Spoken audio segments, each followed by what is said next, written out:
is the man to watch, but Cameron Johnson, Joe Thiele, very good in the backcourt. Ajay Baru, a defensive factor up front. For UNC Wilmington, they've got a couple of seniors in Addison Sproul and Cedrick Williams. Williams making his 100th start at Wilmington. Jordan Talley, an all-rookie selection for the Seahawks.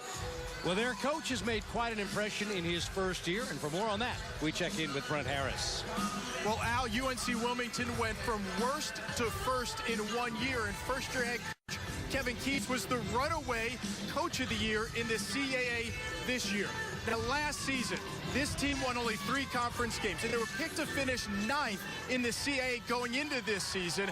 And then Keatts was hired away from Louisville, where he's an assistant coach. He worked 3 years under head coach Rick Pitino. Pitino said that he was a great recruiter, great evaluator, but most importantly, a positive person. And Al, he brought that positivity to UNC Wilmington. He also brings a winning tradition. He has a national title ring when Louisville won it all back in 2013. Absolutely, Brent. 9 wins all of last year, 17 this year. The turnaround has been impressive. The Seahawks gained first possession of the basketball in their very impressive fluorescent gold trimmed with sea blue, and they miss on their first shot. Well, you see good hard man pressure to begin with by both teams. Turnover as a charging offensive foul called against Cameron Johnson. One of the things I noticed with UNCW is it's a pretty veteran team, new coach, a strong history to the program. They had had some problems in recent years getting in the win column, and Kevin has got them there. Coach Keatts done a really good job, of course, with the award. But they are a veteran team. If you look at senior, junior, as you look across their lineup.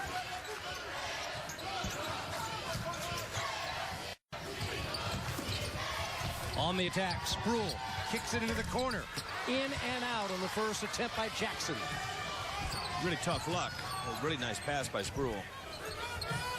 The pull-up and the hit by Joe Thiele. One of the things you'll find early, I think, is that Charleston has good rhythm from having played a game. You'll see UNCW trying to be, figuring out tournament play in their first game a little bit. A little short on that. Sproul with the offensive rebound in the miss as the Seahawks have come out a little cold to begin.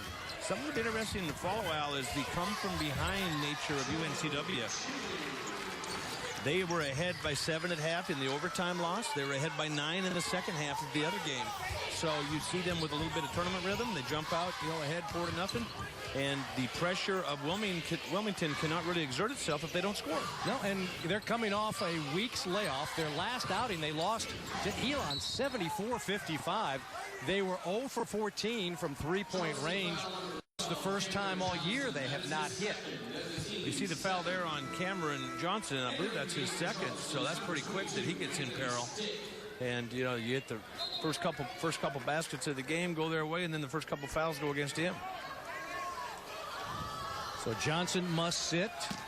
You get Anthony Stitt, a senior from Charlotte, North Carolina, who does check into the contest, averaging 8.2 points and 2.6 assists.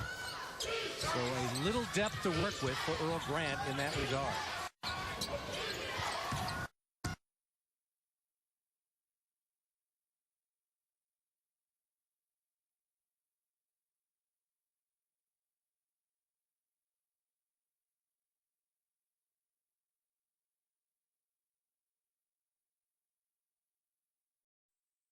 There is some bloodlines there.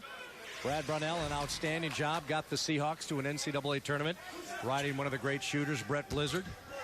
And then Earl Grant, of course, moved from Clemson with Brad Brownell to Charleston.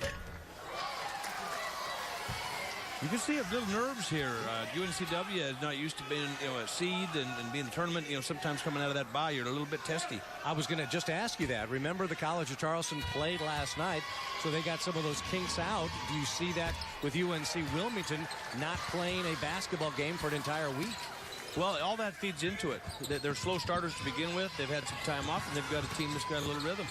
Now we've got full court pressure. Kenyon Barry will break it himself and turns it over. Talley ahead of the pack for Jackson. And he finishes The Seahawks are on the board. There's the pressure. The pressure has to pay. You know, we have been talking about some of the keys to this game earlier, and there's the pressure right there. They really were having a hard time scoring, and then the pressure. Now, if you look at last night's game, Stitt had 1 turnover. Canyonberry had none.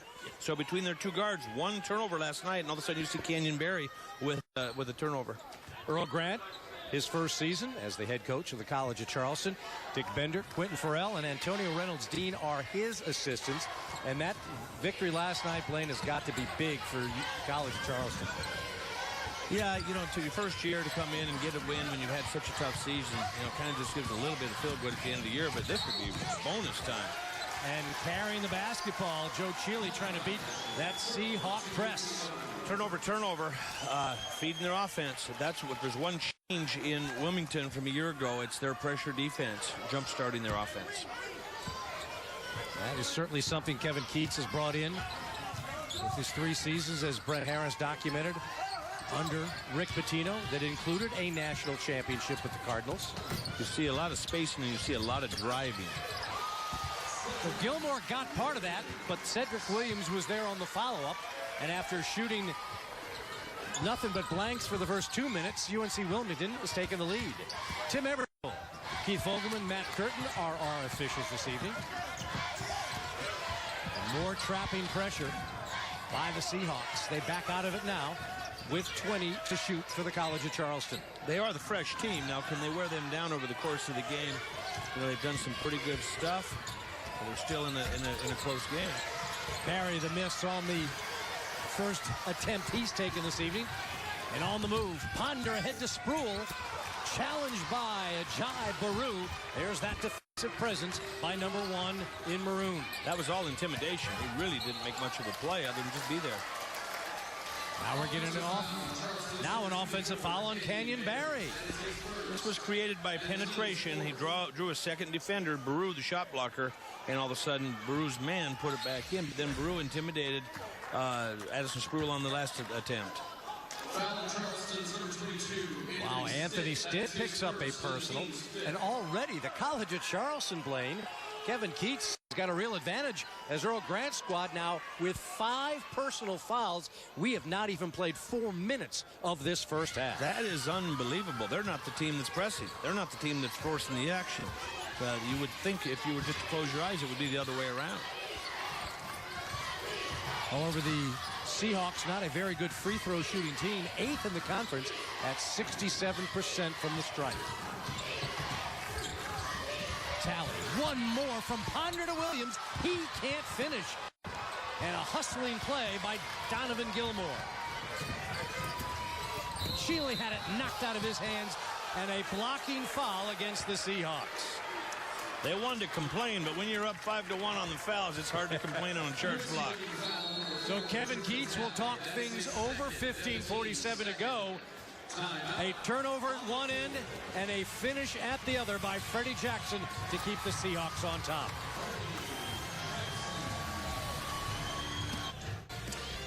Clay Taylor, time now for your Geico keys to the game. Well, College Charleston's got to take care of the ball. They've already got 4 turnovers to none for Wilmington, and they got to match energy. Yeah, Wilmington's going to come out here and try to wear them down. You look at the Seahawks, pressure must pay, and they've already had a couple turnovers turned into baskets, and that's that. Then bye-bye. They got to wear them out. As the game goes on, they've come behind against these guys. They have worn them out. One of the things that's deceptive, Al, is both games that they've won, they only scored 58 points. So this is going to be maybe a close game, but I don't think it's going to get out of whack in terms of style of play. Joe Cheeley buries a couple of free throws. He's got all 6 of the Cougars' points, and fouls are a factor. You see right now, Craig Ponder handling the basketball instead of freshman Jordan Talley. Talley on the bench. He's got 2 personals, as does Cameron Johnson for the College of Charleston. And Cedrick Williams has been a big man inside. Well, like you say, all of a sudden key guys are gone from the game, and with this pressure, you know, obviously you want guys to score baskets and stuff, but just taking care of the ball is a problem. A turnover there, and Addison Spruill makes the Cougars pay. Now Cameron Johnson is gone, and I think Cameron Johnson would be involved in their press breaker. That is 5 turnovers now for the College of Charleston. The Seahawks have yet to deal it away. Boy, they got to corral it. See Terrence O'Donohue, number 15 for Charleston, in the turnover there. Here comes Sproul again. Can't finish. Tapped alive, and Chile to the ground. It's a held ball. Possession arrow will favor the Cougars. We talked about experience at the top of the hour here. The experience, the aggressor right now, it clearly is UNCW.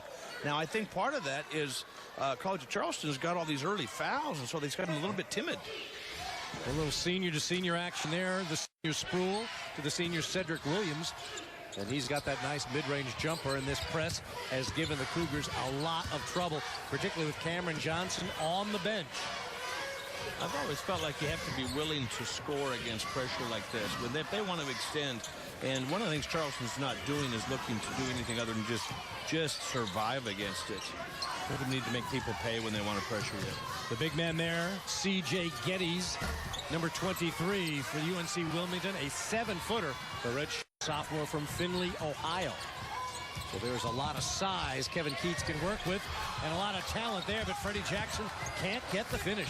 To your point, Al, about not playing for a week, you know, obviously it's first game of the tournament, but they're like 2 for 11 from the floor. Really have struggled making not that hard of shots. They've got the 4-point advantage, 15 to shoot for the College of Charleston. Ponder keeping an eye on Barry. Gilmore tries to go underneath. A little too deep, and it hits underneath the basket. They're all long on try, and they're short on results right now. Nothing coming easy right now for the Cougars. Sproul, the ball fake. One more to Williams. Those two have combined for the last pair of Seahawk buckets. Well, senior to senior to senior, you look out there, you got Freddie Jackson, Ponder, Williams, Sproul, all seniors. And so they'd love nothing better than to come to this tournament and get a little something going. Cedrick Williams now, 7 points and 4 rebounds. Ajay Baru finishes inside. They're going to need more of that with Geddes and Williams, the big men inside for the Seahawks. Baru must answer. Exactly, Al. I think that as the game goes on, if they get a little more confidence, they will score occasionally. There's just a risk-reward there. You know, do you turn it over, or do you get a score, or do you calculate, hey, we took a look, didn't shoot it, maybe we'll run offense like right now. There'll be more substitutions on both sides, the next dead ball. 12-minute mark coming up. Sproul's been out there the whole time, so you're going to start seeing they're going to lose their advantage depth-wise, having not played last night if they don't get a blow, and both Freddie and Sproul have been out there the whole time. Chile blocked partially by Jackson into the hands of Williams. Up ahead quickly, the Seahawks keep pushing the pace. Ponder on the attack. The redshirt junior from Bluefield, West Virginia, Craig Ponder, gets on the board. He had a big game in the tournament last year, in this same type of game, in the play-in game, early in the tournament. And so they do have some tournament experience. It's just the first game this year getting some willies out. Anthony Stitt throws up a wild shot, can't get it.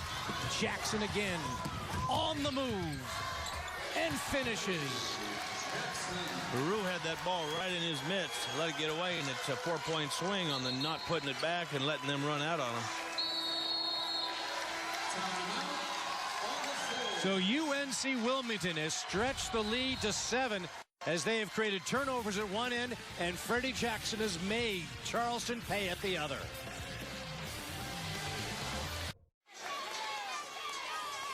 College of Charleston with some work to do, down 7. It's been the UNC Wilmington pressure, Blaine Taylor, that has really created plenty of turnovers and scores as a result. Well, our number one key was pressure pays. Right here, it pays with a turnover, pays with their big player like Sproul getting the basket, and then it pays getting Charleston a little bit on their heels, unsure about what to do against this pressure. You've got 6 turnovers and only 0 turnovers for UNCW. That's the difference in the game right now.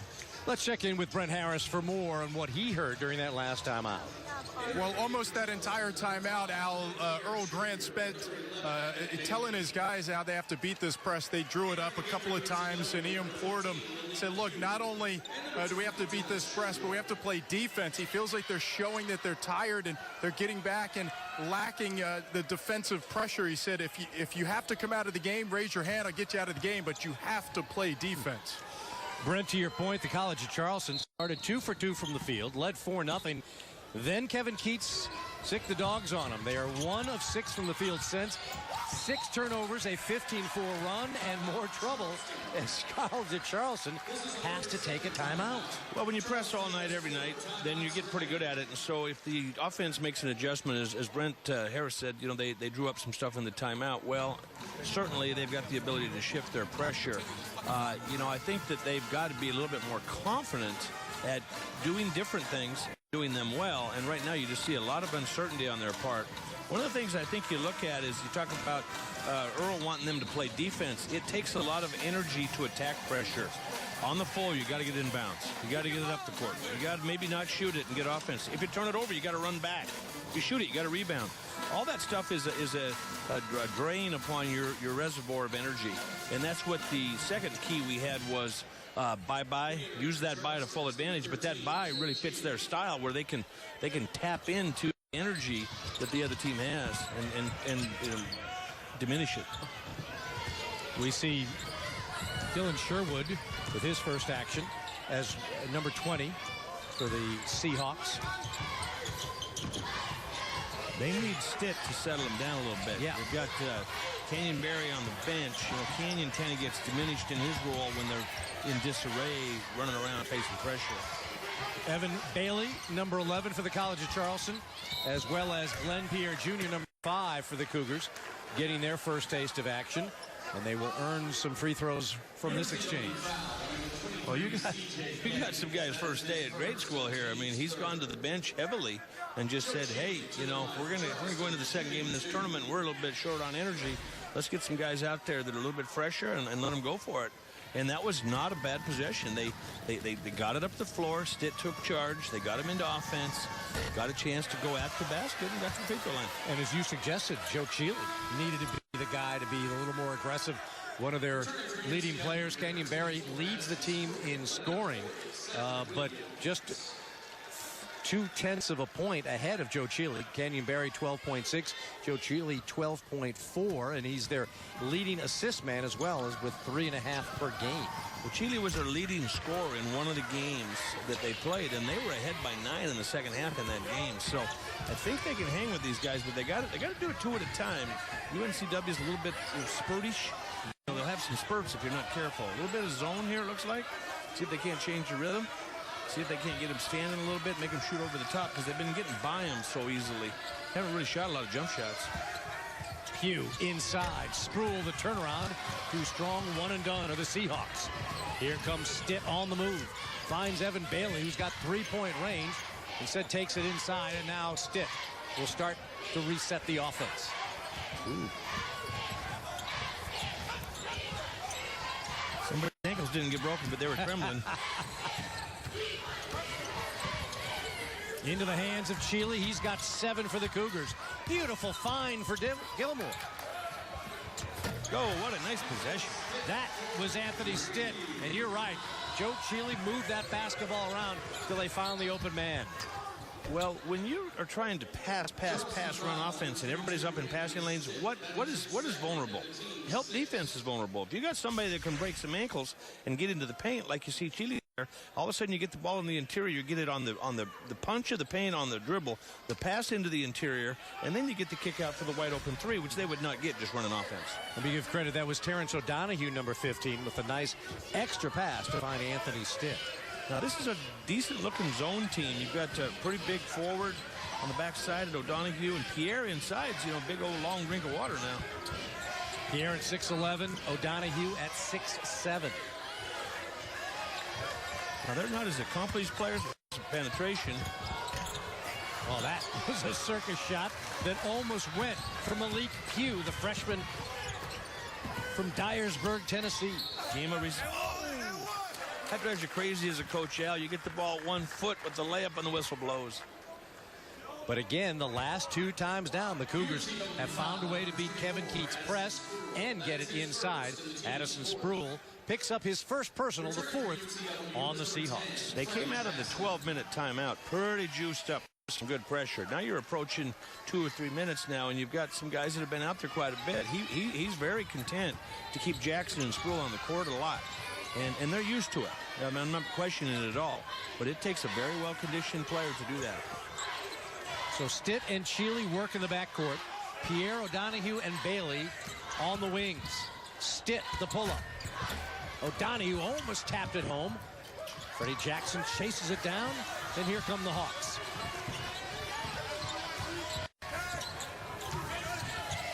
Back to man defense. Sproul couldn't control that pass. Evan Bailey comes up with a turnover. Shealy on the attack. Had it partially blocked, and here we go the other way. Sproul with the left hand off the glass. You got a layup at one end, and they convert on the other. That's multiple times that's happened, and that's the Achilles heel for College of Charleston. Is they did a layup, and the layup 4-point swing. So Malik Pugh picks up his first, the 5th on UNC Wilmington. Earl Grant has seen Addison Sproul now come up with 4 points for the Seahawks. Here are the last 2. It's felt like Marshawn Lynch. I mean, he is thick from head to toe. You know, you just look at him, you wonder how they could put his uniform on him. They have to roll it on like a sock. Well, Blaine, as you know, he's one of those guys that really has dramatically improved his numbers from last year. He was at 9.3 last season, 14.5. Now he is a senior, and you know that junior to senior jump.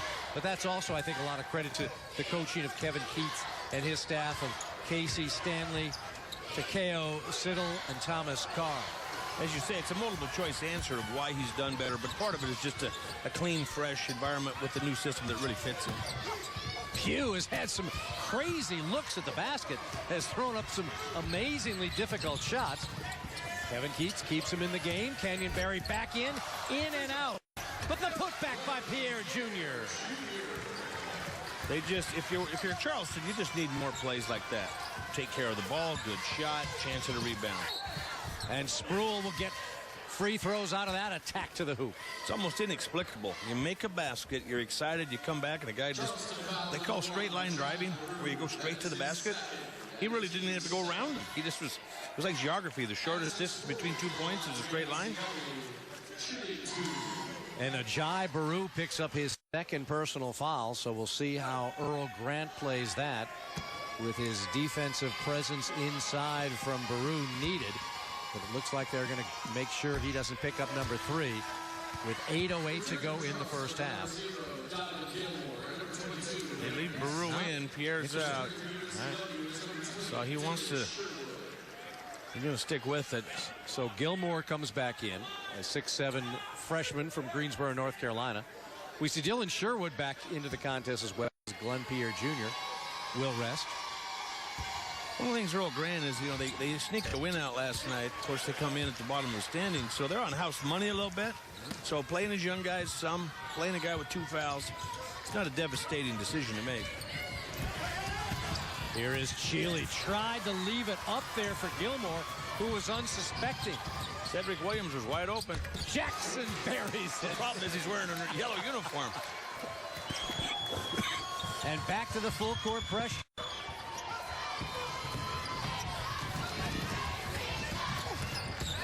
Baru inside, the kick out. Barry has a good look.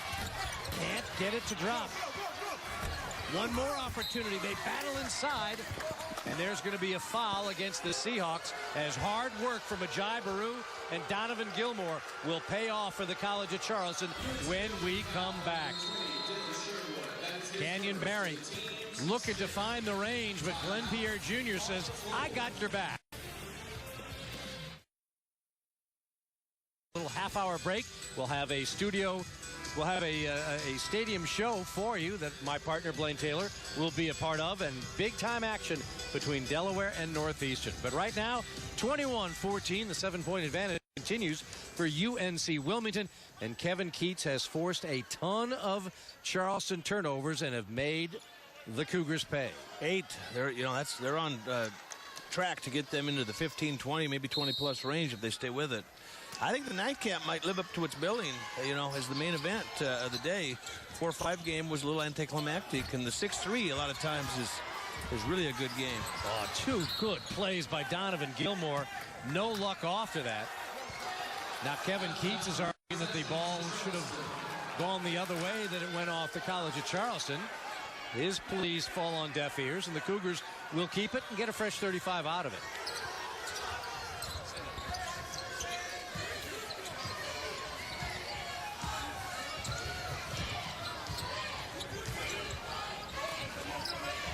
A little bit of zone here. Both teams kind of checking the rhythm of the other team. You know, a little bit of man, a little zone. Anthony hit a long three. Finds the back of the iron. Everybody's searching out makes. Jump shots are hard to come by. Dylan Sherwood has got that shot and hammers it.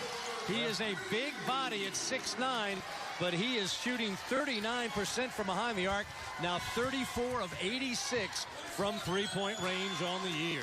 As we say, it's hard to buy a jump shot in this game, and he comes in and nails one, and that's what he did last year. He always was instant offense off the bench, and you just kind of lose him. Baru against Williams. No. Two good looks in the last possessions for the College at Charleston for both Gilmore and Baru. And at the bucket, Blaine, they can't finish. Now Ponder slashes in. He was challenged by Gilmore. At some point, you got to make baskets. You know, there's a scoreboard in this game. Shealy was fouled on the way in, and a non-shooting foul. But that is going to be Craig Ponder, his first, 7th on the Seahawks. Let's check in with Brent Harris. Hey, guys, on that last time out with a lead, Kevin Keatts' message was pretty simple. He said, we need to keep the pressure. Don't let these guys off the hook. He pointed out that they're in the bonus now. So he said, look, we need to be in attack mode. Let's keep the pace up, guys.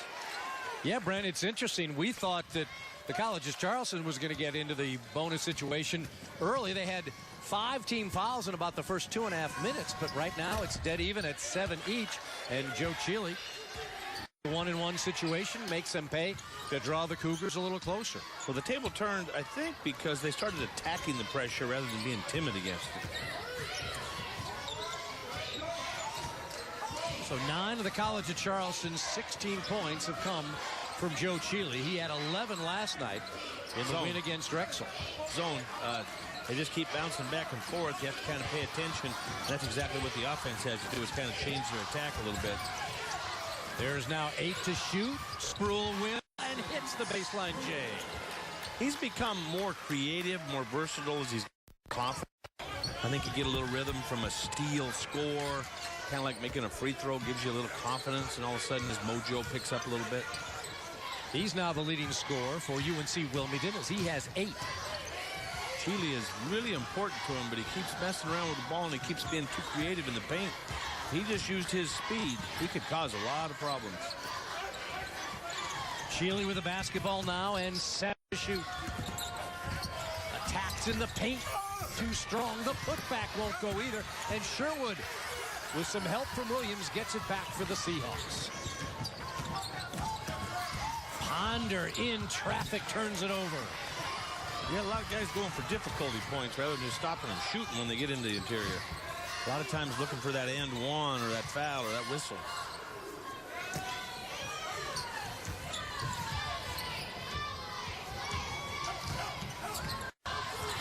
Baru has always been a load at the block. Nice pass and the finish inside from Donovan Gilmore off the assist from Ajay Baru. He's always been a load down there, and he draws double teams. And sometimes it's your head befuddling. Sometimes he doesn't score more often, but that was a nice pass. Sherwood hit his first from that spot. Can't get number 2 to fall. They dodged a bullet. Got a chance here to sneak back at him a little bit. Another wild shot thrown up by Anthony Stitt. Tap back on a smart play from Canyon Barry, and Shealy will settle things down. Did not get a fresh shot clock, so they continue to work with 15 to go. Again, I'd point out all Stitt needed to do was stop and kiss it off the glass. Instead, it's Death Divine, stuntman act. Shealy sends Barry down low. There's 3 to shoot. Shealy with 2, and the finish at the buzzer of the shot clock as Joe Shealy gets into double figures with 11. That's exactly what I'm trying to describe, is he just went in there and shot a shot. Matches his total from last night. Joe Shealy now in double figures for the 11th straight game. You see 3 guys at the scorer's table, they make a layup and they still give up a layup attempt at the other end. And last time before that, they gave up a wide open 3-pointer. Williams backs out, but before that, he traveled, according to official Keith Fulgham. I think he did travel, but he could have paid rent in the paint. He was in there a long time. So it's UNC Wilmington still up, but Joe Cheely with 11 first-half points is keeping the Cougars right there. Over the hump last night as they did get the job done and then couldn't get it against Marcus Thornton and company. But Elijah Bryant, a tremendous rookie season, and Kevin Keats knows, as you do very well, Blaine, how young this conference is, and Elijah Bryant just one of a number of tremendous young players. Not a lot of seniors. Now Marcus Thornton will leave, but boy, there's going to be a ton of talent next year and the years beyond that.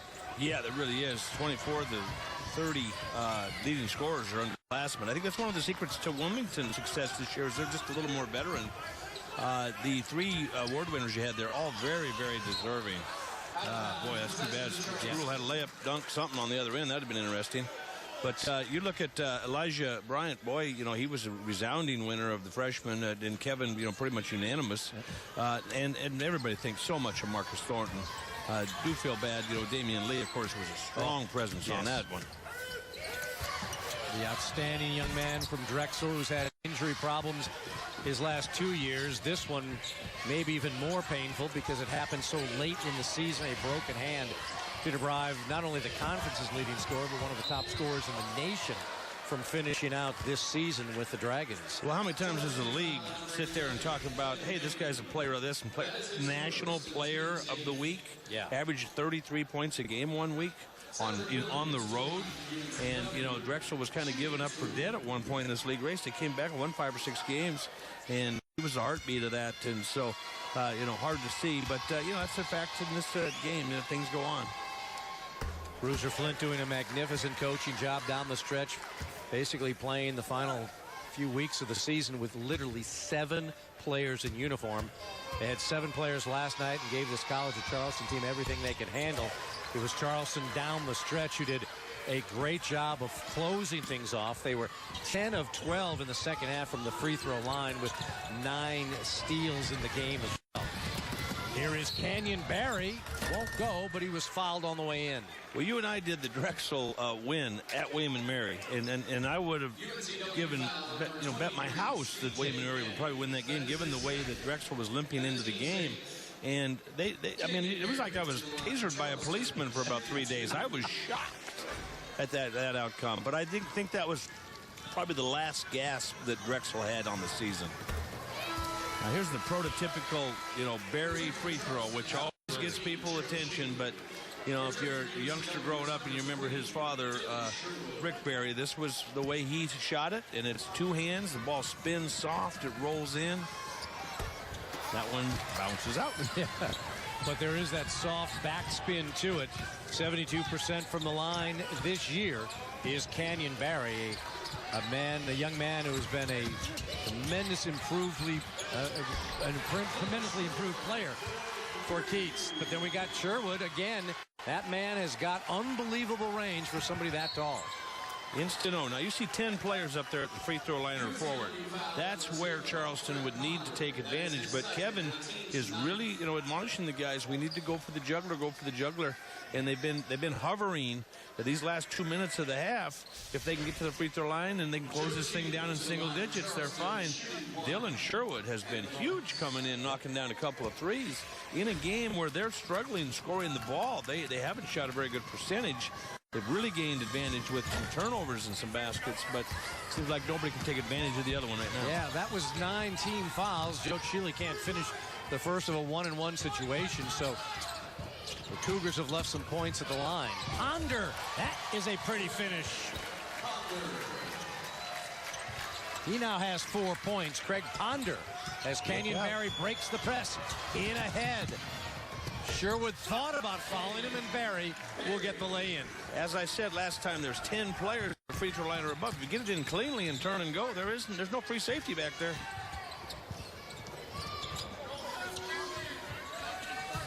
Barry watching Sproul, the switch. And Cheely reaches in.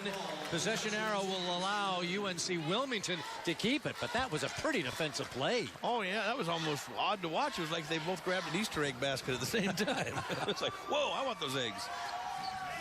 So Earl Grant sees some nice defense on the part of his Cougars. They down 10.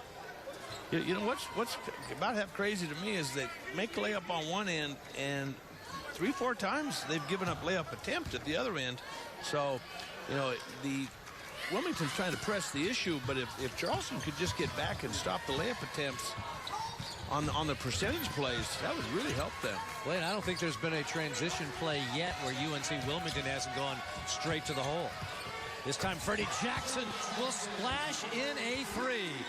Freddie Jackson has been a red-hot man. He's got 9 now for the evening.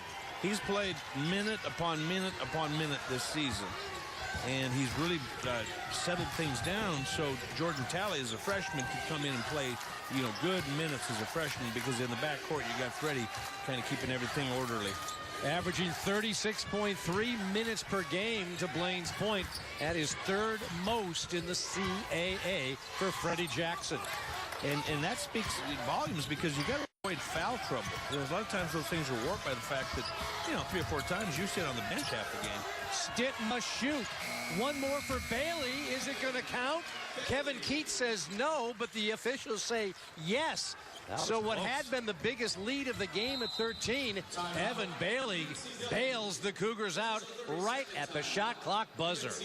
Well, you know, Kevin, you know, is looking at the officials, but, you know, the next thing he's going to need to do is step into the huddle and go, guys, we're in position to separate here, and we just keep giving up something, keep giving up something. As you look at the last play here, they've all of a sudden leave him kind of open, and boom, he catches it almost airborne and gets rid of it. Now, is it out of his hand? I don't think so. Is that reviewable? I don't think it's in the last minute of the game. No, Kevin Keats would like them to look at it. Right now we see Matt Curtin heading over to the scorer's table. By the way, the alternate official is Matt Dorn, who you see Matt Curtin speaking to right now. So apparently they are not going to take a look at it. They allow the play to continue, but well, you've got Kevin the team Keats behind. not buying it. Yeah, you got a team behind double digits, and it's close. So if you're not sure, you're probably not going to call it. You got to be sure on that play. And, you know, I wasn't sure. Yeah. I thought it might have been after. Now, at this point, it's not reviewable. And to be honest, we have the beneficiary of the outstanding work of our men and women in our Comcast Sportsnet crew that literally showed you a split-second difference. Very, very impossible to see it with the naked eye. Rich Wolf buying you dinner. That's so free, isn't it? Yeah. He'll take me to the media room for my free dinner. 4 to shoot now. Ponder blocked away by O'Donohue. And UNC Wilmington will regain possession, but just with 1 second on the shot clock. 5.2 remaining in the first half. It's visually confusing because you look up there and go 5.21. What's going on? That's it. It's got to be a shot clock violation, and it is. He didn't know. They thought it was 5. I guarantee you, Addison Spruill thought there was 5 seconds to go. All right. Now, don't they need to put 1.2 seconds back on the clock? Yeah, that's correct. Yeah, that's that math I was taught. Math with 2 F's. No, you're exactly right, Al. I mean, at that point, the clock would buzz, and it would be 4 point. And let's be honest, 4.2 seconds, a chance to get something done, and that could be a huge boost for the Cougars. Down 11. Imagine if they're able to hit. The 2 gets them into, it gets them into single digits in terms of a deficit. What I don't see people be good enough at, and you got to practice it because you can't just get in a situation and say, let's do it, is advancing the ball. You got a dead ball right now. The clock can't start, right? Advancing it while the clock is dead. So throwing the ball to the midcourt region, you could dribble all the way to the basket. Right now, that's what they're trying to do. Right. You look at the configuration, they're set up at midcourt. But you run the risk of somebody stealing it and scoring. Well, how is it only 3.5 seconds? There was 5.2 seconds left and 1 second on the game on the shot clock. But Canyon Barry, can he hit at the buzzer? Yep. Yes. And Tim Ebersole says yes. Kevin Keats wants it a no. And we're going to get a review of this as Tim Ebersole heads right to the scorers table. But could Canyon Barry have ignited this Cougars at the half? If that 3 counts, we've got quite a ball game coming up in the second half. Just caught up with Coach Earl Grant. At least 20 minutes to decide this one between UNC Wilmington and the College of Charleston, with the Cougars getting first possession to start the second half. Well, the lower seed won both games on Friday night, and so far everything's gone according to form. Charleston yesterday came back from a halftime deficit against Drexel, but a different animal they're facing today. Or a different bird, if you want to be precise about it. A dragon compared to a Seahawk. You would think one would be more intimidating. So to work with you, I got to take an anthropology class. If you've knocked off a dragon, maybe a Seahawk looks less intimidating. But you got to hit those shots, and they can't get it done with their first possession. Which kind of is the story of this game. There's been a lot of baskets that could have been made that turned into baskets for the other team. Excellent defense by Canyon Barry on the red-hot Freddie Jackson. But inside, Addison Sproul will finish. He's up to double figures with 10. He just, Addison, adding it up, man. He just gradually keeps attacking the basket, half court, turnovers, kicks. You know, and I think his relentless nature kind of fits into the way their style of play. That is now the 24th time this year, Blaine, out of now 30 games that Addison Sproul has been in double figures. Canyon Barry needs to be more aggressive and finishes. And do you get extra points if it doesn't go through? The Easter basket we were talking about earlier. Look at that. That's James interesting. Naismith. They used to have to jump it up after every basket. There used to be a peach basket up there. Well, this has got a little peach basket to it. Cedrick Williams doing a little maintenance. Nicely done. Oh, America's Got Talent. Nicely done. Something tells me Cedrick Williams wouldn't mind being up there on Monday night with a scissors in his hand. Oh, boy. There's some great pictures of kids over the years up there with those scissors. In this day and age, Facebook and whatever else. Well, you've had the opportunity to do that in this conference a few times. Yeah, we put the players up there, not me. Don't you get the last cut? Yeah, you do, but you're on a ladder. Now, I've always wondered how that works. I mean, if somebody gets the extra snip, what happens to you then when you get up there? Well, that's why we practiced it over and over and over. Yeah. Whatever you do, I'll... Right. Whatever you do, save me. Right. If I don't get a snip, you're cut. Yes, right. We're a different type of cut. You're not going to the NC2As. We'll leave you home. Greg Ponder launches a 3. Settling things down is Donovan Gilmore. Better defense. They stopped the drive and they contested the shot. Ooh, Chile got hit. They say all basketball, and they say it goes off Joe Chile. You know, Ponder's left-handed, and he reached around behind him, and I think he raked him, and he raked the ball. But the ball did go off Shee's left hip.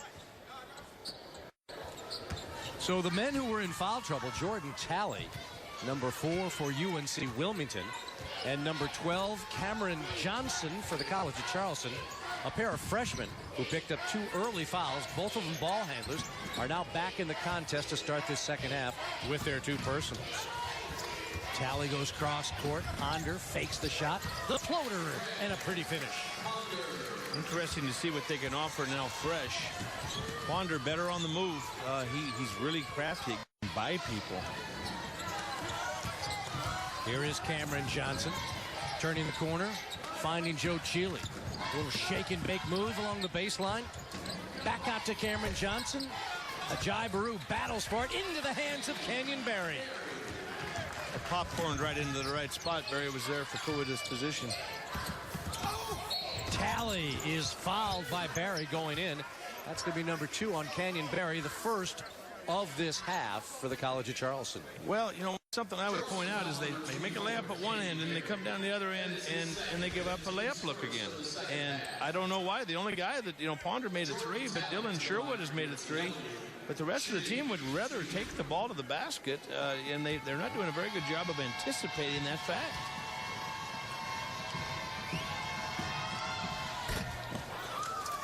As you said earlier, not a great free throw shooting team, so, you know, if you would bunker back in and foul them a little bit, dare them to make some shots. Well, both squads do not do much damage at the line. We mentioned the Seahawks are 8th in the conference.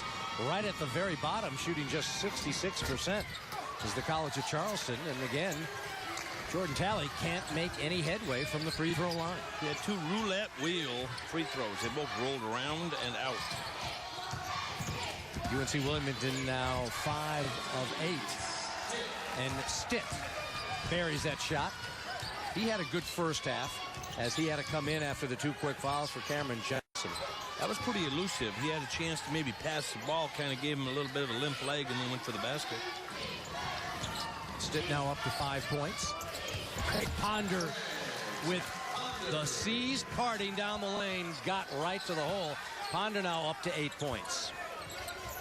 One of the things we're seeing, Blaine, the balanced scoring now that Kevin Keats has. We saw 3 guys there at the very beginning, 2 guys with 9 and 8 points for the other at the half. So with now Ponder up to 8 points, you really got 4 guys that are very close to double figures and 1 ahead of him. Well, Ponder's a 4th-year junior, and I think what you're seeing is, you know, the veteran, but there's also mutual respect. They have shared and sharing alike. Baru attacking the glass, challenged by Williams, and the no finish thanks to the defense of Cedrick Williams. Here is Williams cleaning up the glass again and gets it right out to Addison Sproul. Now, I can sit here and say everybody in the gym knows Ponder's going to the basket, but he is quick. But they're chasing him out to 35 feet, and you're playing into his hands when you do that. 9 rebounds for Cedrick Williams. No need for an offensive board there, as Freddie Jackson pumps in his 12th point of the night. Smelling blood right now. This is where Coach Keats. The largest lead of the night is 14 for the Seahawks, but a foul at the other end on the Seahawks, and Cameron Barry will try and settle things down. Craig Ponder at the other end was certainly dynamic. He decides, why not, if you're going to let me get unmolested to the hole. Echo keys to the game. Well, College of Charleston take care of the ball. They got 9 turnovers to Wilmington's 3. Match energy, they're getting worn down. Second night of playing, you can see rebounds are starting to stretch out. You're seeing the defensive closeout starting to diminish a little bit. For the Seahawks, pressure must pay. They have gotten baskets out of the pressure. They have first turnovers. Then bye-bye, wear them out. In every category and in depth, and as the clock ticks, they are gradually wearing into this Charleston team. Well, Blaine, Kevin Keats and the Seahawks have turned those 9 Charleston turnovers into 10 points. Well, here's another one as you speak, Al. And Sproul, no, but Cedrick Williams. That is an offensive rebound, which gives him 10 for the evening. And Cedrick Williams has been doing it at both ends of the floor. He has got 11 points, so a double-double now for Cedrick Williams, playing in his 123rd game. That ties him for 4th all-time at Wilmington. Oh, he seems like Brett Blizzard and all the other guys you talk about. I mean, he just seems like he's been around forever. Every year I kept thinking he was a senior, and he just 120 games later. And he blocks Canyon Barry. So Cedrick Williams has done it all tonight for UNC Wilmington. That's his 2nd block of the evening. And there he goes, pounding that one down. 13 points, 11 rebounds, and Charleston must take a timeout to try and stop this 9-0 UNC Wilmington run. Well, when you look at their team, you think of the pressure, and all of a sudden you see that happen. But now the guys are scattered, bugging around a little bit and finding him, and he's making the difference in the paint. College of Charleston has yet to score in this half. Here's our Domino's delivery of the game, and with authority, it's delivered by Cedrick Williams. That's the dunk deal delivery of the game by Domino's. I mean, he takes it in, and really his aggression. You look at the aggression at the other end, created the steal, and then the aggression at the offensive end created the opening, and then, you know, kind of Johnny on the spot right now, Cedrick Williams, it just all of a sudden has emerged as kind of the player of the game, at least at this juncture. Correct myself, they haven't scored in the last few minutes of this half, as it's a 9-0 run that UNC Wilmington is on. So what can Earl Grant do? Listening into that last huddle is our Brent Harris. Well, the message clear, down 18, and as they came into the huddle, he told them they've got to keep playing hard on the defensive side. He doesn't like the effort at all. He said the guards are pressing, but they're letting guys get to the basket way too easily. And I'll clean this up for you a little bit because I can't say exactly what he said, but he did tell his guys to keep fighting, forget about the scoreboard. He wants them to fight on the defensive side of the court. Brett asked the truck to get us a 7-second delay.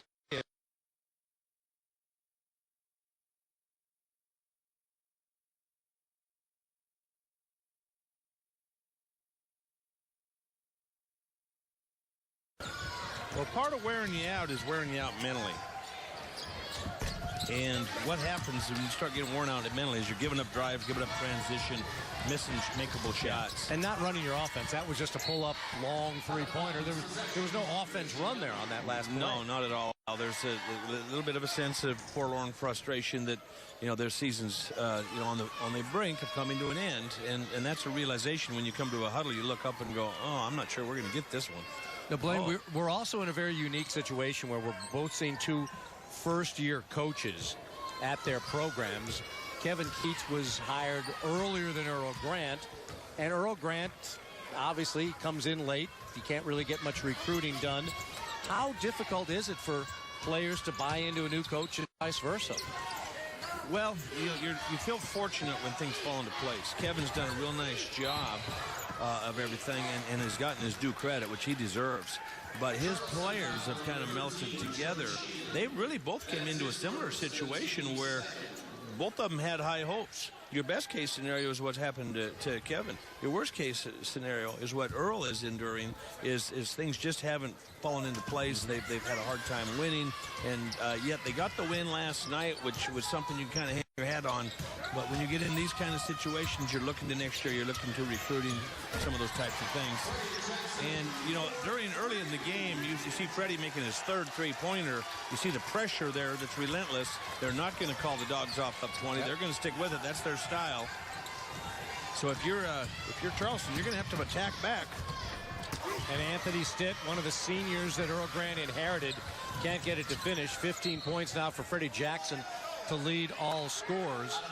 And what's interesting, you do see a very young team on Earl Grant's side. Baru, a senior, Stitt, a senior, but Gilmore, freshman, Glenn Pierre Jr., sophomore, Bailey, freshman, Cameron Johnson, freshman, Joe Cheeley, sophomore, Canyon Barry, sophomore. So there's a lot of youth on that sideline for Earl Grant. Way more youthful than Wilmington. And so when they come into situations where people had high hopes, well, you look at Baru, Canyon Barry, had a really nice freshman year. You look at Stitt, been around for a long time.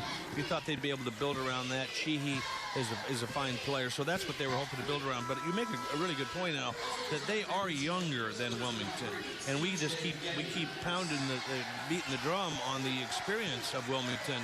And with Talley, most every other guy has been around, not just 1 year, 2 year, but multiple years.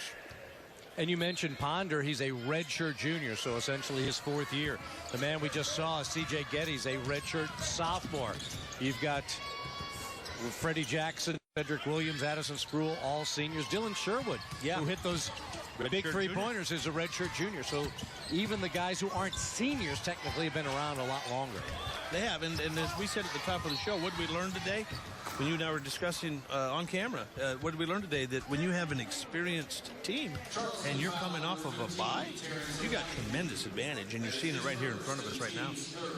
Well, Geddes challenges O'Donohue, who can't finish, and then inadvertently has his hand swipe across the face of Craig Ponder. He will pick up the personal foul, the third on the College of Charleston, and they give Ponder a moment to reset himself, and he'll come and break the Charleston trap. He's pondering the situation? Yes. Thank you very much. To ponder is to assess the press. Better that than being ponderous. Which Freddie Jackson I'm gonna have to Google that one. 17 points now for Freddie Jackson.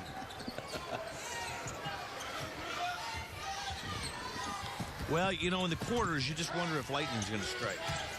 And the 4-5 game really surprising, the margin and how strong Hofstra played. But, according to form, the 1-8 matchup and the 2-7, really, they come out of the 10 spot to the 7 spot, so it's even more of a mismatch, as you're seeing on the scoreboard.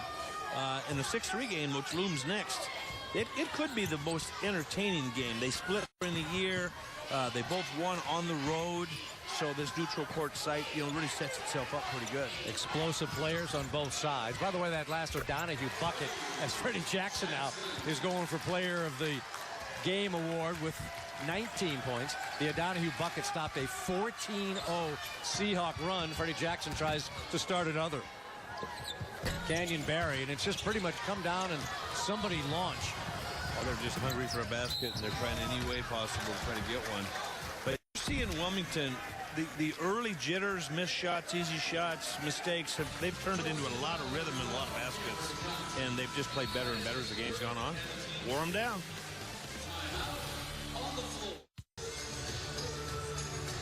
Freddie Jackson of UNC Wilmington coming alive this half with 10 points on 4 of 4 shooting. They've got the lead now over Charleston by 23. Reminder coming up, the final game of a huge day of CAA basketball here on Comcast Sportsnet. Number 6 Delaware, number 3 Northeastern will be coming up next. As my partner Blaine Taylor documented, those two teams splitting their regular season meetings. Both teams with explosive players. David Walker, a guy who's been really riding the hot hand for Bill Cohen and the Huskies. And you've got a couple of the outstanding young performers in the CAA, and Corey Holden and Chavarsky Corbett, two members of the CAA all-rookie team from Monte Ross and Delaware, a group that started out very slowly. But Monte Ross and his coaches have really put things together. And I think they were the team coming in that you were kind of like, I don't think I want to see them in the first round. No, I mean, Monte would say they've had head-scratching losses, and they've had head-scratching wins. They've had really good wins. And as you say, there's some entertaining players to watch in that game. You know what's happened in this game? You talk about Freddie. You've talked really well about him. Is in this day of play, you've got Omar Pruitt was probably the player of the game in the first game. The guy you really weren't talking about. Musa Kone, 18 and 11 in the second game. And now in this game, you got Freddie and Cedrick Williams kind of overshadowed. You know, Addison Sproul's done good, but those guys have kind of overshadowed him. So when you get to tournament action like now, the winners usually have somebody on the roster rise up, and you go, wow, what a nice game. It was fascinating. You know, we talk about seeds, and it was amazing as we were continuing to down the stretch talk to Rob Washburn, one of the associate commissioners here in the Colonial Athletic Association, who handles men's basketball and does an amazing job at it. All the different tiebreakers. There's a pretty pass, and the C.J. Geddes finish. You had a four-way tie at 12 and 6, and then you had to go through unbelievable mathematical formulas to just find out who the number 1, number 2, number 3, and number 4 seeds were going to be. So it's just another indication of how amazingly close this season in the Colonial has been. Well, the parity really is unprecedented. It's with 4 of them. It's like James Madison. They really could have been a number 1 seed. They get bumped out today. That would have been a bigger upset than a 5-4. But just anybody could beat anybody. I think right now, if I were to handicap this tournament, I'd be dead wrong trying to figure out who's going to win it. Now, William and Mary, I think, number 1 seed, obvious choice. Sproul on the travel, but when you're watching Addison Sproul and his mates right now, the distribution of scoring, the unbelievable physicality, their defense, do you want to face these guys next, too? I mean, there are so many on any given night type of teams in this conference right now that it's going to be fascinating to see who survives and gets to the NCAA tournament. Well, I've always said this, and this year I thought the quarters would represent this. I've always said semifinal night, when you get to the serious 4 that are contending for the championship, that was always one of my favorite rounds as a coach, player, fan, media, whatever. Those are some really good games typically. Here tonight, right now, you're looking at Wilmington has 58 points. That's the number of points they scored in each of the 2 games that they won. 58-58. 9 minutes to go. They got 58. Give Charleston credit. They have not stopped. A couple good hard plays to keep chances alive. They work the offensive glass, and finally Canyon Barry gets it to go. Well, I think they're distracted by where they're at, but they're not distracted from trying to keep working. And I know Earl's been admonishing them to do so, but kids have pride. They want to make some plays where this thing's done. Talley trying to push it inside. C.J. Geddes couldn't handle it cleanly. And Canyon Barry, the attack and the finish by Donovan Gilmore. One player, real long, got a nice future. You know, those kind of plays will pay dividends next year in the tournament when you make that kind of play and come back and play next year. 4 points and 9 rebounds for Donovan Gilmore, a 6'7" freshman from Greensboro, North Carolina, that Earl Grant will be leaning on heavily next year. Geddes battling along the inside with O'Donohue and picks up the foul against number 15, Terrence O'Donohue. If you're going to put a guy like Geddes out there, you got to throw him the ball some, because he's not your best transition guy. He's not your best closeout guy. He's an area rebounder in his area, not out of his area. And so if you're going to put him in the game, you got to kind of use him as an offensive weapon. And so you can see them the last 3 times trying to throw the ball to him. Lay up once, turnover once, out of bounds once. Yeah. You know, we talk about, you had mentioned a moment ago about X factors here coming into the tournament. He averaged 8.5 points his last 2 games after averaging basically 4.5 the entire season. So suddenly a kid who gets a little confidence, a redshirt sophomore, and as my friend John Thompson Jr. always used to say, you can't coach height, and a legitimate 7-footer, you never know when that could be an X factor in a tournament game. Yeah, you can't teach guys to be tall, but in one of the things that an old adage is, sometimes the NBA can go draft ready-made size, but in college you have to develop size. And you got to get a big kid that's willing to work, that has some interest in going to the gym and playing and getting better, and it just takes time to develop. I mean, I had some kids over the years. I mean, Frank Cassell comes to mind, was the MVP of the CAA tournament. I mean, he couldn't tie his shoes when we started with him, and he would run into stop signs. I mean, he was... and so, 5 years later, after a redshirt year, who knows? And he's just an example. I mean, every coach that comes to you can tell you a story about big kids that develop. They develop slower. They grow into their bodies. It takes a while for their maturation. Yeah, well, we saw one earlier today for James Madison University. Hani D'Alembert, who great example, literally had not played basketball 5 years ago. He was living in Haiti, and then the tragic earthquake in January of 2010. And his half-brother, Samuel, from the then Philadelphia 76ers, brought him to Philadelphia, put a basketball in his hand, and now he's a real factor in the CAA. It's a great story. Get you back to the final 7:52 here in Baltimore.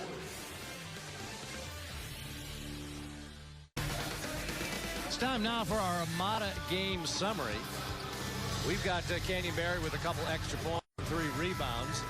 He's trying to keep College of Charleston around, but it's been the 1-2 punch of Freddie Jackson, 19 points, 10 of them coming in the second half. And a double-double from Cedrick Williams, 13 points, 10 rebounds. And he's been a factor on the inside. Also interesting to see Blaine Taylor, Joe Cheeley, who led the College of Charleston with 11 points in the first half.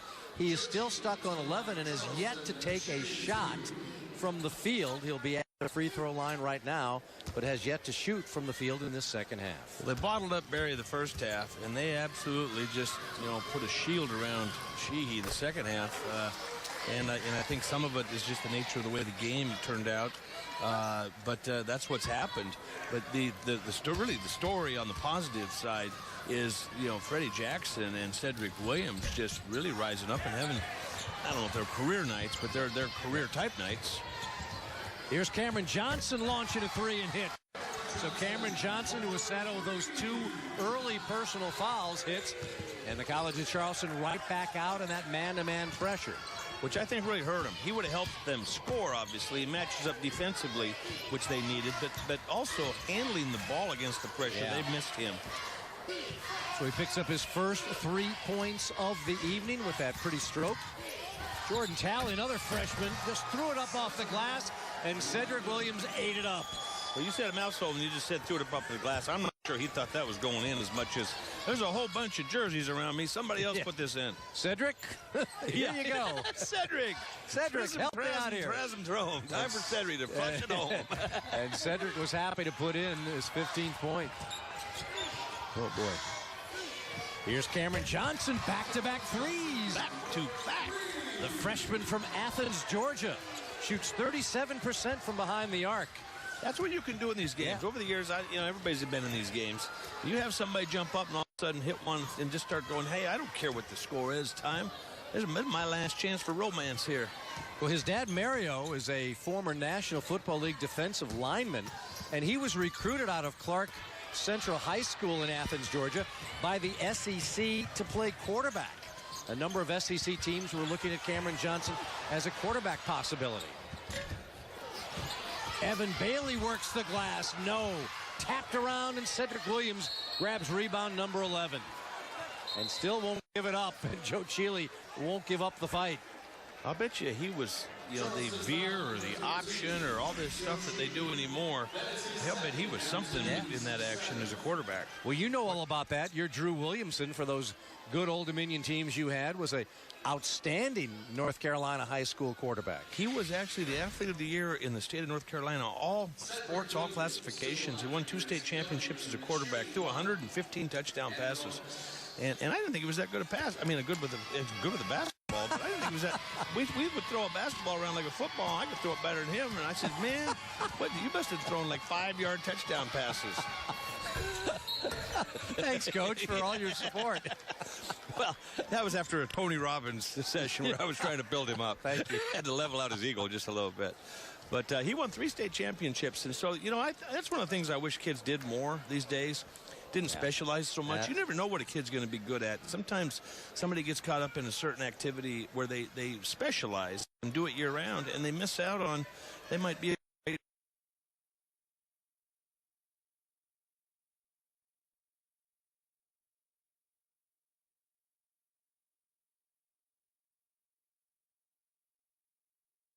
left, Earl Grant on the right. Well, if you look at Kevin Keith's face, there's a reason for confusion. He don't understand. So the College of Charleston was 7 to be in the bonus situation.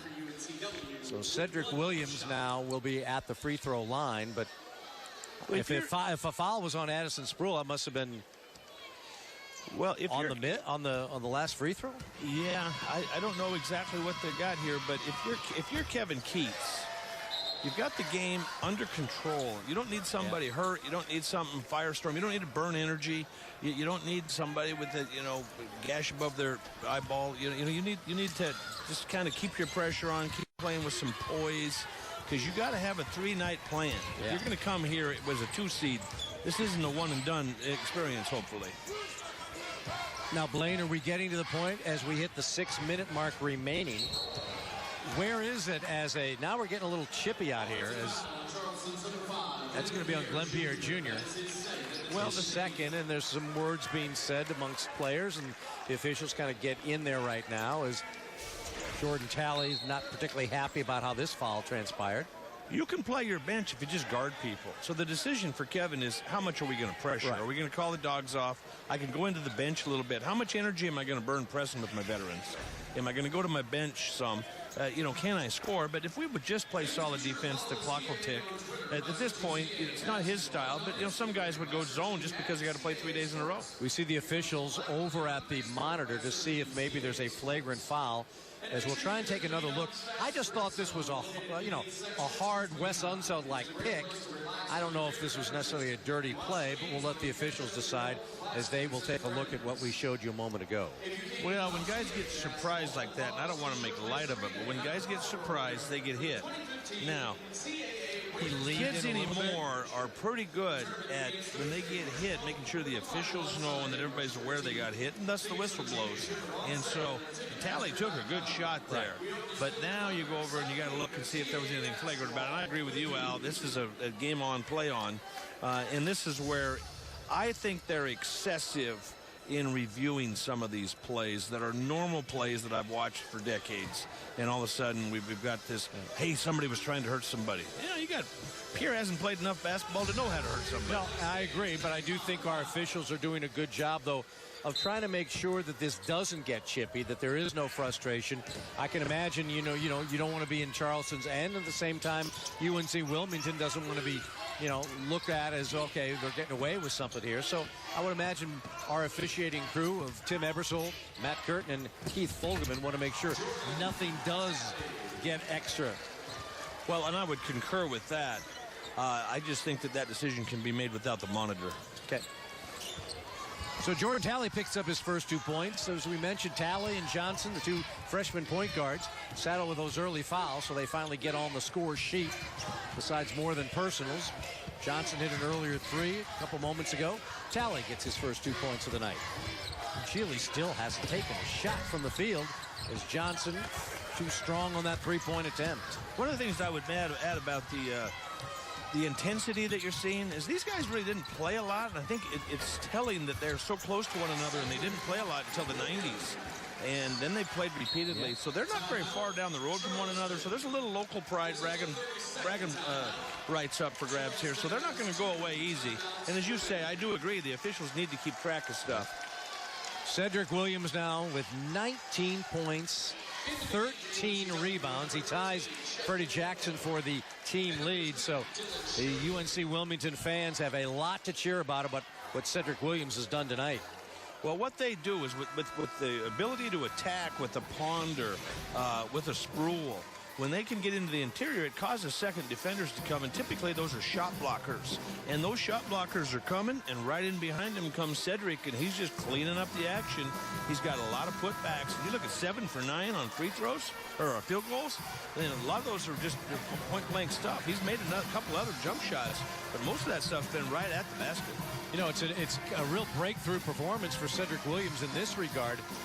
You know, he has averaged just 3.1 points his last 8 games. He'd had a bunch of double-figure games early on in the season, including a season-high 23 back in early November against VMI. But he really hasn't done much offensively down the stretch. But, boy, if this is the Cedrick Williams you get the rest of the tournament, the Seahawks are going to be a tough team to contend with. Well, they're hitting on all cylinders. You know, you look at Ponder and Sherwood coming in and hitting shots. Ponder mixing it up. Talley got blooded now in the tournament, and then all the older kids. You know, they're hitting on all cylinders going into tomorrow night. Chile's first field goal attempt of this half way off the mark. Talley thought about a three. Nice dish. Looking over again, Williams had it stripped out of his hands. And this will be off. The Cougars, UNCW will hang. Kenyon Barry back in with Joe Chile heading to Earl Grant's sideline. Well, Freddie's still out there. They're just out of habit. Freddie's going to probably be here at midnight still playing. He just plays.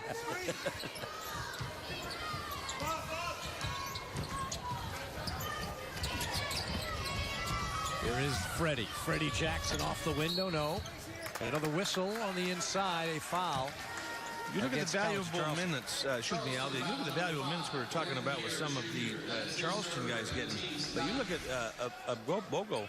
You know, these are important minutes for him to get blooded for either tomorrow or the next night, but for next year.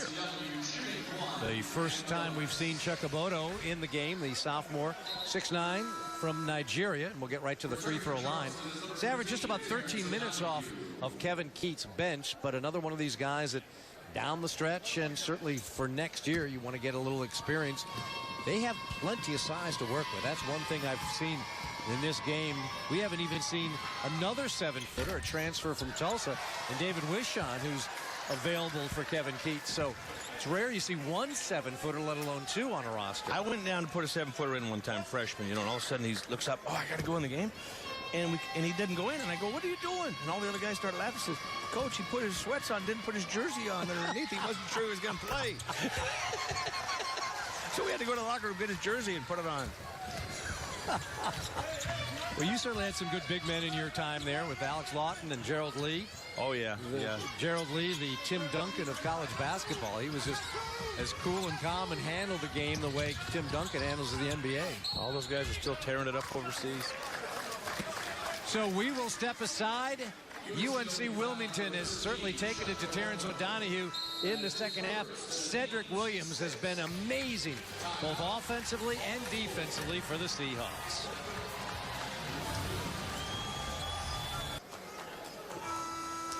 UNC Wilmington has blown this game open in the second half. They've been riding the broad shoulders of Cedrick Williams. He is our Under Armour player of the game.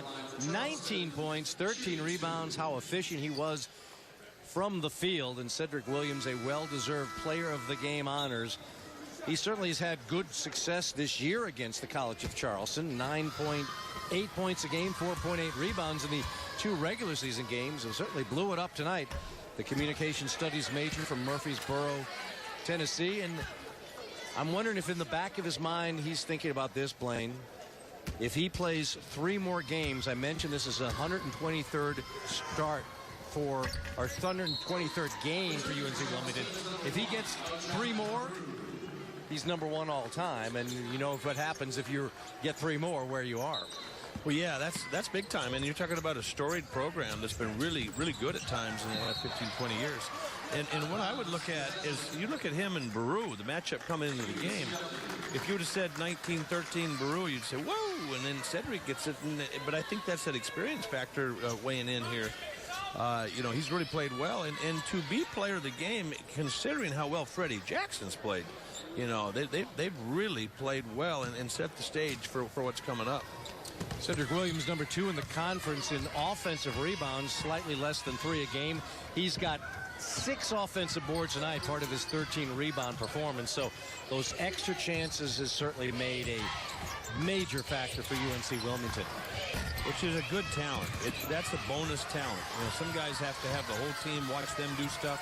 That's just sweat equity. Craig Ponder just adds to it as he drains in a big-time 3. When it rains, it pours. Wow. He reined that one in. Also think that it's like a snowstorm in the Northeast. Enough now. Enough now. Got it in stride and hit the rhythm shot. As Craig Ponder, he's into double figures. Cedrick Williams loving that. So Williams with 19, Ponder now with 11, Freddie Jackson with 19, Addison Spruill with 12. 4 guys in double figures. Well, good balance, as you talked about earlier, and then, you know, some spectacular play in addition. Freddie Jackson still out there. I mean, he's just a triathlete. Yeah. There was Cameron Johnson with his second 3-pointer of the evening. As we now come up to 3 minutes remaining in this contest. Make sure you stick with us. We'll have between game activities from here at Royal Farms Arena with my partner Blaine Taylor joining Charlie Willem and Brent Harris. And then we get you ready for the final game. And as Blaine mentioned, he kind of has a inkling that is going to be the game of the day. 2 very closely matched teams, Northeastern and Delaware. Delaware, the defending champions, losing so much to graduation, but adding so much and being well coached by Monte Ross to turn things around. Very interesting front line with Marvin King Davis and Maurice Jeffers, and those 2 dynamic backcourt freshmen in Chavarsky Corbett and Corey Holden to go along with a senior sharpshooter and Kyle Anderson. Makes for a pretty good matchup we've got coming up after we are done here. Yeah, we had a lot of fun on that stage show earlier today. You know, just kind of interesting to talk about the game just done and the game coming up. It's kind of a unique deal. We don't get to do it all year long. If you look at the day, you know, you look at the top 2 seeds playing teams with byes that both upset somebody the night before. All of a sudden, you know, that goes according to form. And the 2 games that you would look at, the 4-5 and the 6-3, set up as the closest games with 2 good teams. And we've got one of those coming up. So Kevin Hickson just checking into the game, the junior from Charlotte, North Carolina. And Craig Ponder will sit. Hickson now with a chance to finish off a 3-point play. I think the Seahawks steal this teal color from these guys, or they steal it from the Seahawks? That's interesting, yeah. Well, haven't they been the UNC Wilmington Seahawks a lot longer than the Seattle Seahawks? So. They sure have, but that teal uniform is very unique, and it's a cool color. Those are some neat shoes he has. Trask Coliseum, one of the more intriguing venues in college basketball. I don't think you can go down there any time of year where you don't feel the heat and humidity. Oh, we used to go down there, and they'd have bands out there and students out there in the afternoon. It was crazy down there. That was a great home court. Kevin Keats has certainly turned it into an advantage. going for their 18th victory. That would double last year's win total. Well, there's a reason he was coach of the year.